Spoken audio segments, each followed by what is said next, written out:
عاملين ايه؟ يا رب تكونوا بخير. اهلا بيكم مع فيديو جديد من فيديوهات تسالي مع يويا. هنتسلى النهارده في حاجه كده جميله جدا، ان احنا ازاي نزين اقلام المدرسه للاطفال عندنا، علشان تبقى حاجه كده ان احنا نفتح نفس الاولاد على المذاكره وكده، تمام، وعلى المروح للمدرسه وكده. يعني كحاجه تشجيعيه ان احنا بنزين لهم الكشاكيل، بنزين لهم الاقلام، الحاجات دي كلها. انا دلوقتي عندي الادوات بسيطه جدا. انا جبت 3 اقلام عشان هعمل 3 اشكال، تمام، وجبت الفوم. انا دلوقتي هعمل اشكال، فانا جبت اللون الاحمر بحيث يناسب مع شكل القلب اللي انا هعمله، تمام. فانا اول حاجه هبدا بالقلب، عشان طبعا نعمل القلب مش هينفع ننزل بالقلب على طول على الفوم علشان ممكن نتلخبط، تمام. فانا هجيب كده ورقه زي دي كده وهتنيها، وهبدا اعمل شكل القلب عليها، تمام.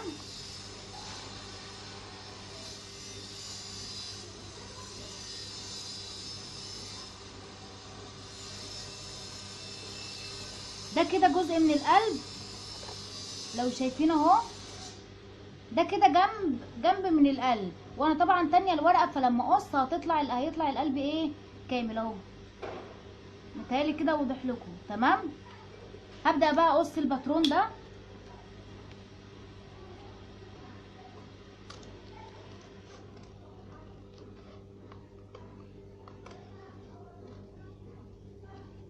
طبعا انا بعمل باترون الاول علشان ما انزلش على الفوم وهقدر منه كتير، تمام، وكمان عشان يبقى ايه سهل عليا. بصوا القلب جميل ومظبوط ازاي. هو ده شكل القلب اللي انا عايزاه، تمام. همسك بقى كده ورقه الفوم وهتنيها برضو،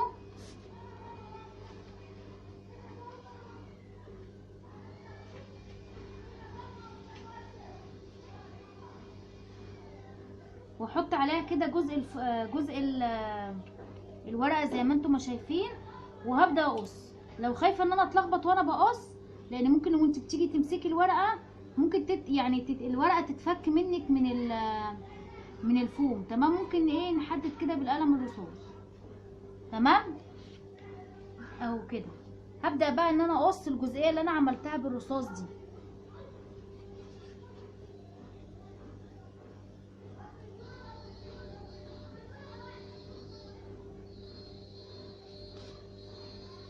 هو الحلو في الفوم ان هو يعني مرن جدا، يعني بيتحرك معاكي زي ما انت ما عايزه، دي احسن ميزه فيه. بصوا القلب شكله جميل ازاي.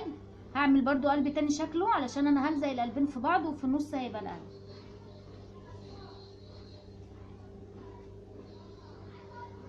نعمله كده في مكان يكفي.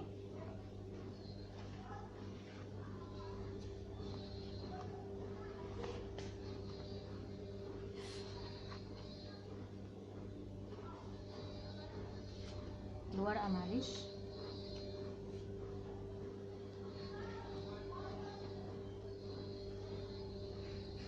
نعدل بس كده ورقه الفوم. بصوا انا اخترت مكان اهو في حته الفوم اللي فاضله ينفع اعمل فيها قلب. احنا مش هينفع ان خلاص حته الفوم نعمل فيها قلب وخلاص كده نرميها، لا، انا هعمل بيها الايه القلب التاني، وبرده الجزء اللي فاضل برده هنسيبه نستخدمه في حاجات برده. اي حاجه تتبقى من الفوم يا ريت ما ترموهاش، كل حاجه ايه بنستنفع بيها. نبدا بقى نقص القلب ده كمان.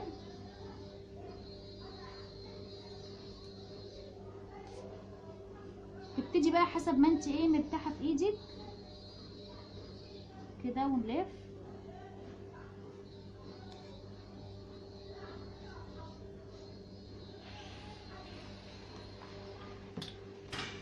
هيبقى كده. بصوا ده القلب معانا اهو، ده القلب التاني. بصوا اهو، تمام. هنبدأ بقى يا جماعة نعمل ايه.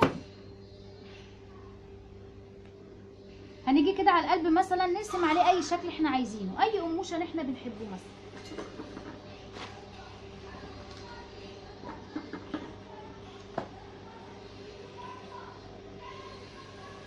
يعني مثلا ممكن اعمل، انا هنا كنت حاطه اشكال، احاول اجيب لكم شكل كده كويس. ممكن مثلا نعمله كده،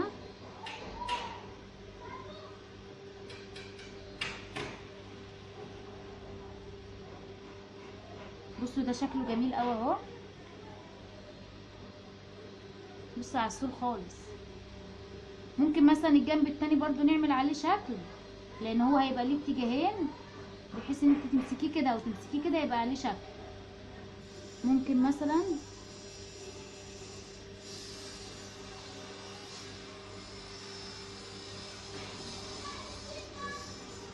كده.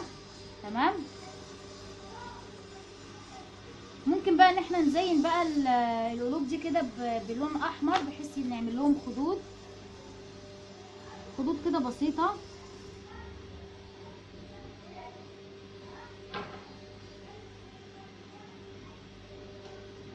بصوا بقى شكله عسل ازاي. نعمل برضو التاني برضو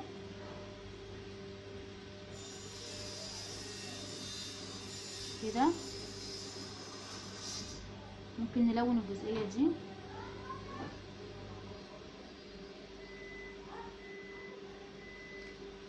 بصوا. طب هنلزقهم بقى ازاي على القلم؟ بصوا احنا هنلزقه كده، يعني هي دي الفكره بتاعته كده. فاحنا هنجيب الشمع بقى ونلزقه.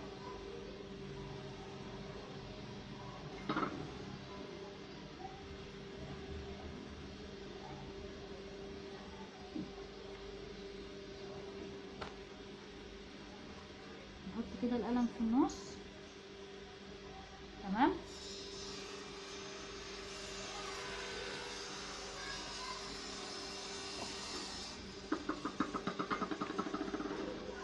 ونلزق عليه الجنب التاني للقلب كده.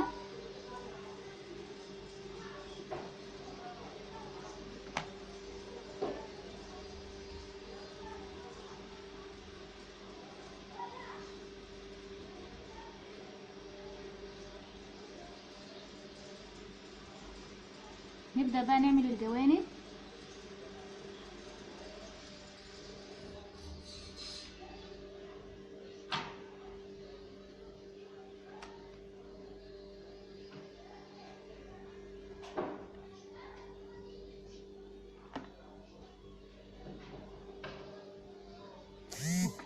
وبكده نكون خلصنا الشكل الاولاني. بص شكله جميل ازاي. ممكن بقى لو عايزين اصلا نداري شكل القلم الرصاص ده، ممكن ان احنا نجيب اللزق اللي هو بيبقى لزق اللي بيلمع ده اللي في المكاتب، ونلف القلم الاول بيه وبعد كده نحط الشكل بتاعنا. تمام. بص شكله جميل ازاي. نبدأ بقى في الشكل التاني، اللي هو مثلا هنعمل قموشة مثلا، او نبدأ الاول بالوردة. انا دلوقتي هعمل شكل وردة. تمام. فانا برضو هعملها الاول على الكرتون. هجيب كده غطا ازازة عندنا. تمام. نعملها هنا مثلا بحيث تبقى الوردة واخدة مساحة، ونلف بقى على الغطا ده باللون بالقلم كده. انا هعمل اول باترون وردة. تمام.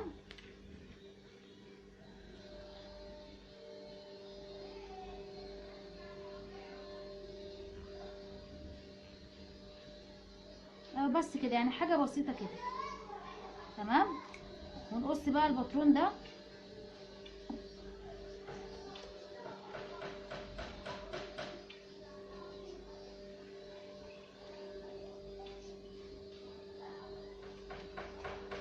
اشيل بس ايه الورقة دي كلها كده عشان هي مضايقاني. نبدأ بقى نقص في الوردة عادي.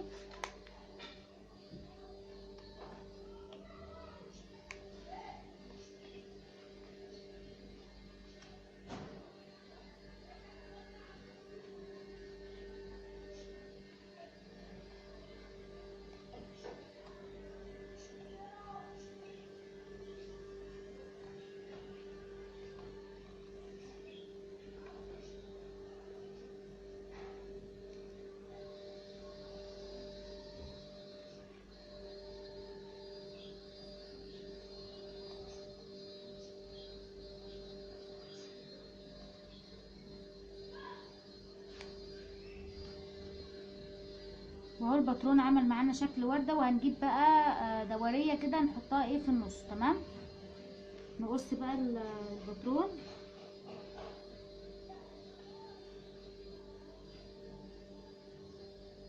ورجعت لكم تاني، انا بس ما حبيتش اطول عليكم. انا دلوقتي قصيت الورده وقصيت فوقيها احط كده ايه دوريه كده بيضه، بحيث تدي برضو شكل جميل، تدي شكل جميل كده. تمام،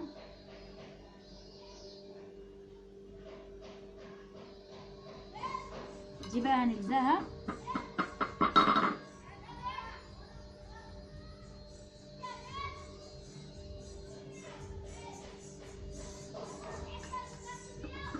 وهنبدأ نعمل على دي برضو وردة تاني من الناحية التانية. تمام، هفصل وهرجع لكم تاني بيه.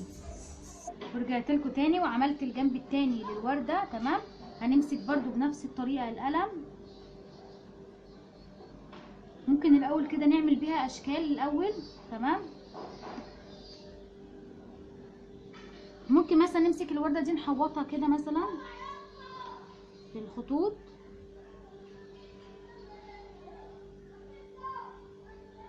زي كده.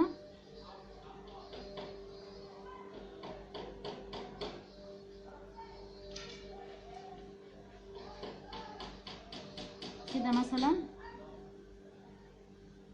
ونعمل برضو الحواف بتاعتها برضو تدي شكل احلى.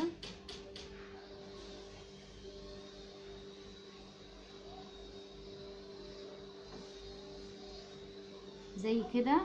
ممكن بقى نعمل هنا اي شكل مثلا.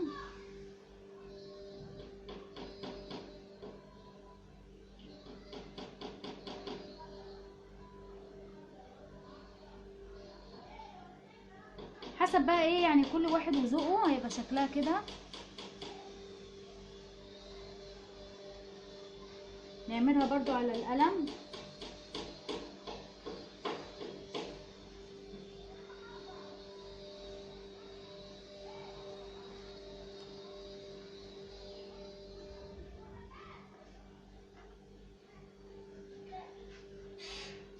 نلزق القلم الاول معاها،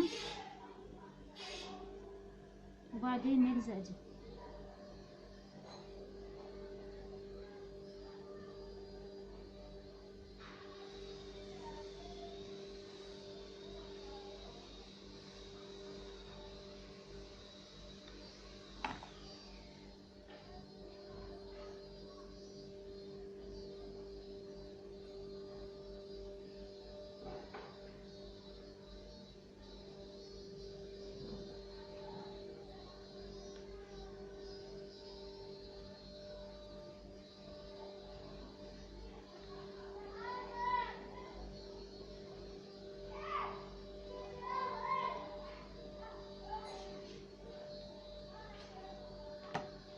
وده الشكل التاني معانا.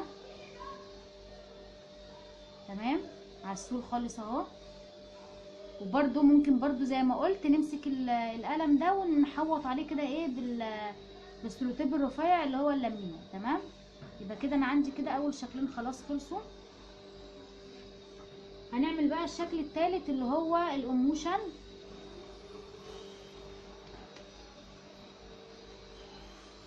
هنرسم كده دوريه يعني كده تقريبيه كده. انا هعملها كده بالقلم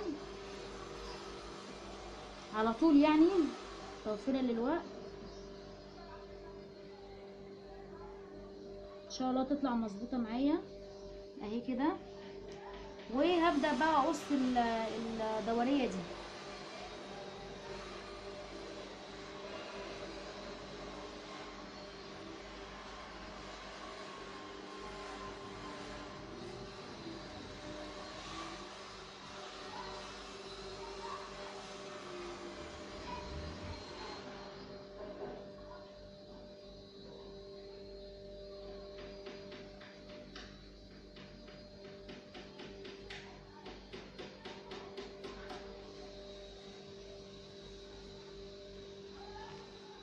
الحمد لله طلعت مظبوطه معايا. هقص التانية برضو عليها لان هي برضو نفس فكره الاتنين دول.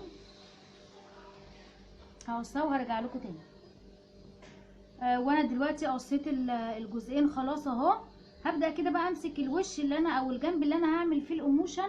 يعني ايه، همشي كده عليه باللون الاصفر برضو يعني مش اي لون تاني علشان ما يبقاش مش ظريف حواليه كده، بحيث ايه كأننا كده بنجسم الوش بتاع القموشة. تمام كده.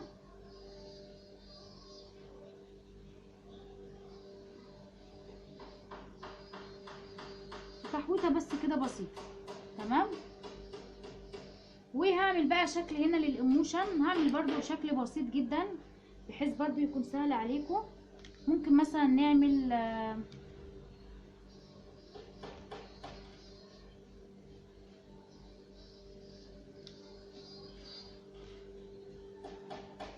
ثواني.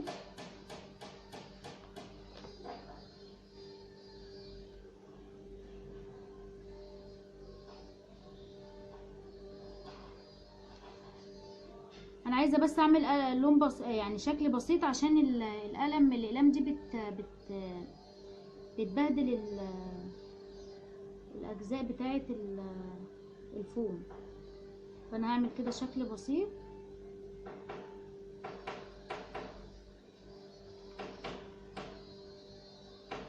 كده.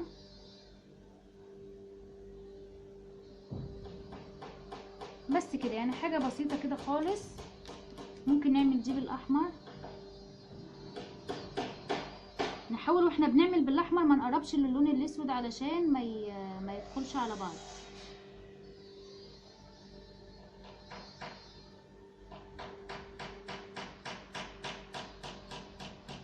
بس كده بصوا شكل بسيط خالص خالص خالص، يعني حاجه سهله جدا. ممكن برضو نعمل له كده ايه يعني كانه وش خدوده حمراء، ويعني لو عندك برتقاني يفضل، يعني الاحمر برضو جميل مفيش مشكله. بس شكل القموشن عسل ازاي. هنبدا برضو نعمله بنفس الطريقه. نمسك القلم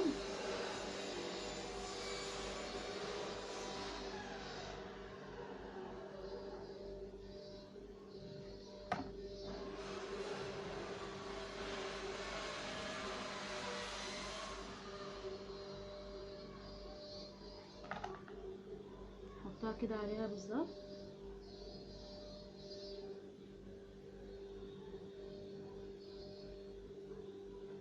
للاسف ايدي بهدلت القموشن خالص.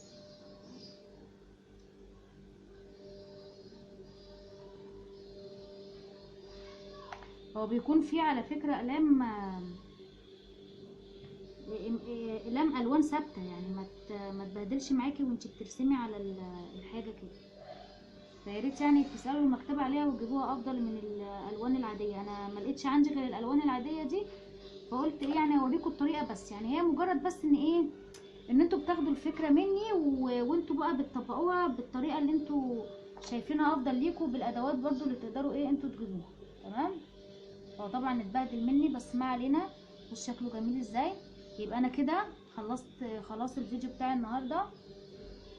ويا ريت تبصوا في صندوق الوصف هتلاقوا حاجات تانية انا منزلاها، سلسله العوده للمدرسه، وان شاء الله تعجبكم.